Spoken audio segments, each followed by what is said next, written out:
Hello friends, আমরা সবাই আজকে এসেছি নৈহাটির বড়মার কাছে।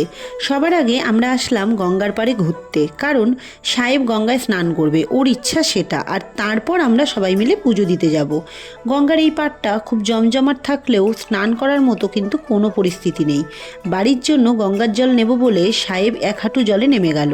মিস্টার বিশ্বাস হোয়াইট ড্রেস হোয়াইট শু পরে এসেছে বলে জলে নামলো না, তাই বেচারা সাহেবকে দিয়েই সব জল ভরালো। এখানে দাঁড়িয়ে কিছু ফটো ক্লিক করে সোজা চলে গেলাম আমরা দ্বিতীয় পাড়ে, কিন্তু সেখানেও স্নান করার মতো কোনো জায়গা নেই। তাই অবশেষে তৃতীয় পাড়টায় আমরা আসলাম। আর এখানে অনেকেই স্নান করছিল, আর সাহেব লাফিয়ে লাফিয়ে ঝাঁপ দিচ্ছিল গঙ্গায়। তারপর আমরা পুজো সেরে আবার প্রথম গঙ্গার পাড়টায় চলে আসলাম। তারপর এখানে আমরা চারজনে মিলে খেলাম চা, কিছুক্ষণ এখানে সময় কাটিয়ে তারপর আমরা বাড়ির দিকে রওনা দিলাম, কারণ অনেকটাই রাত হয়ে গেছে, আমাদের বাড়ি যেতে এখনও 1 থেকে 1.5 ঘন্টা লাগবে, তাই বেরিয়ে পড়লাম। চলো বাই।